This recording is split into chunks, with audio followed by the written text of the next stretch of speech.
अस्सलाम वालेकुम एवरीवन। तो आज से हम माइक्रोबायोलॉजी स्टार्ट कर रहे हैं। आई नो बहुत सारे स्टूडेंट्स को बहुत ज़्यादा मुश्किल लग रही होती है माइक्रोबायोलॉजी, बिकॉज इसमें बहुत ज़्यादा रटने वाली चीज़ें हैं। आई कैन अंडरस्टैंड मुश्किल है और एग्ज़ाम में भी बहुत ज़्यादा आती है, तो पढ़ना भी इसको ज़्यादा है, ठीक है। But to be very honest, बस आपके थोड़े ज़्यादा रिविजन की ज़रूरत है। बट जब आप एग्ज़ाम देखेंगे ना, तो चीज़ें बहुत आसान MCQs आ रहे होते हैं, कुछ बहुत मुश्किल नहीं आ रहा होता। तो बस थोड़ा ज़्यादा रिविजन की ज़रूरत है, otherwise it's not that difficult जितना लोग बोल रहे होते हैं, ठीक है। तो स्ट्रेप्टोकोकाई क्या है? स्ट्रेप्टोकोकाई हमारा बैक्टीरिया है। माइक्रोबायोलॉजी में क्या पढ़ते हैं? बैक्टीरिया, वायरस, प्रोटोजोआ तो पढ़ते हैं, तो अभी हम बैक्टीरियाज पढ़ रहे हैं। तो स्ट्रेप्टोकोकाई हमारे पास एक बैक्टीरिया है। कौन सा बैक्टीरिया है? ग्राम पॉजिटिव है या ग्राम नेगेटिव है? तो हमारे पास एक ग्राम पॉजिटिव कोकाई है। देखें, ग्राम पॉजिटिव कोकाई सिर्फ दो ही हैं, एक स्ट्रेप्टोकोकस और एक स्टाफाइलोकोकस। अभी हम स्ट्रेप्टोकोकस कर रहे हैं, ठीक है। ये ग्राम पॉजिटिव कोकाई है, बट कैटलेस नेगेटिव होता है। क्या होता है? कैटलेस नेगेटिव होता है। अब इसकी क्लासिफिकेशन बहुत ज़्यादा हुई है, इसकी क्लासिफिकेशन पे बहुत MCQs बनते हैं, ठीक है। तो इसकी क्लासिफिकेशन जो मेन है ना, वो on the basis of haemolysis है, अल्फ़ा, बीटा, गामा। और फिर यही अल्फ़ा, बीटा, गामा ऑप्टोजन, बेसिट्रेसिन और 6.5 पेनिसिलिन की वजह से मज़ीद आगे क्लासीफाई हुए हैं। ये वाली जो डायग्राम, ये वाली जो फिगर है, ये बहुत इंपॉर्टेंट है, आप इसका स्क्रीनशॉट लेना है। ये इससे बहुत MCQs आपके बनने, ठीक है। इसमें क्या है, हम शुरू से स्टार्ट करते हैं इसको, कि जो स्ट्रेप्टोकोकस है हमारे पास ग्राम पॉजिटिव कोकाई है और कैटलेस नेगेटिव है। ग्राम पॉजिटिव, कैटलेस नेगेटिव याद कर लें, ये MCQ आते हैं।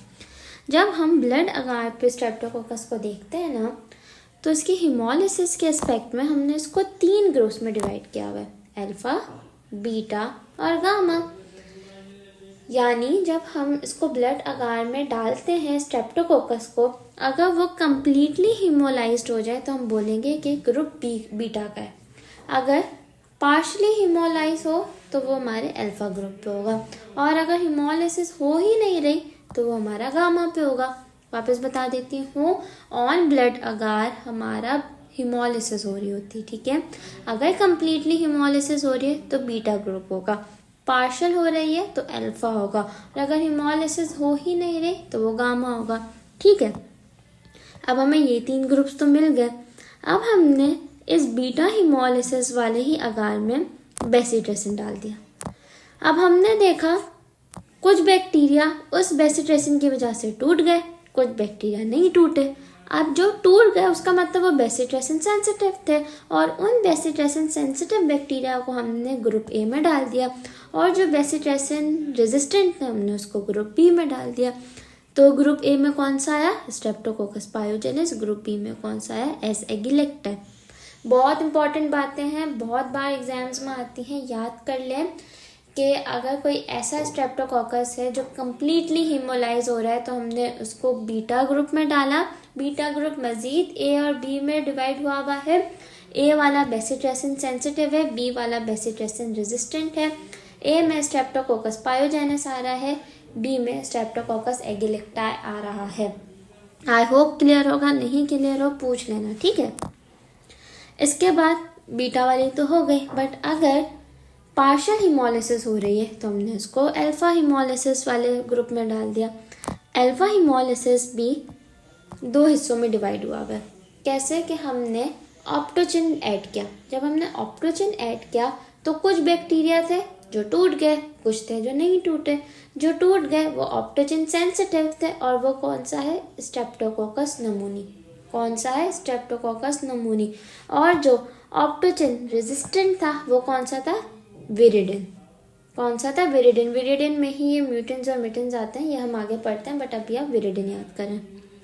फिर बता रही हूँ, अल्फ़ा ग्रुप में पार्शियल हिमोलिटिक थे, और वो आगे जाके मज़ीद 2 ग्रुप में डिवाइड हुए हैं।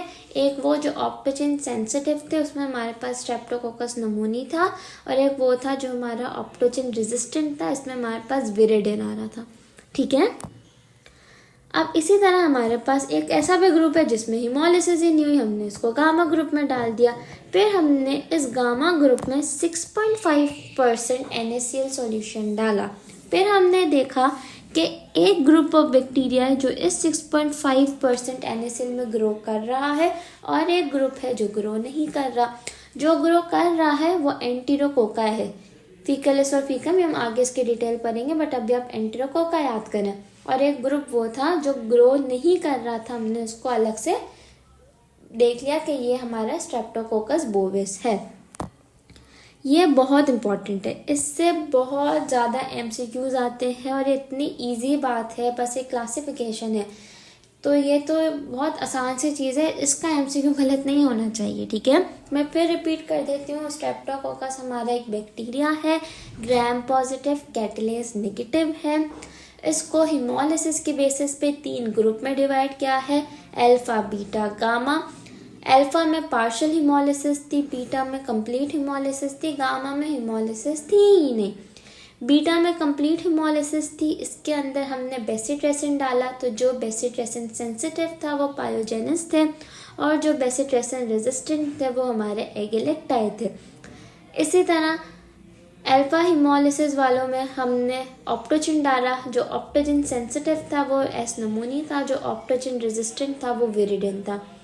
यही सेम चीज़ हमने गामा हिमोलिसिस वाले में की, जिसमें कोई हिमोलिसिस नहीं थी। हमने इसके अंदर 6.5% NaCl सॉल्यूशन डाला।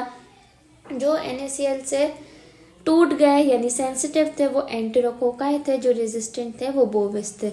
ये पूरी स्लाइड MCQ के हिसाब से बहुत इम्पॉर्टेंट है, ये आपने याद रखनी है, किसी सूरत नहीं भूलनी, ठीक है।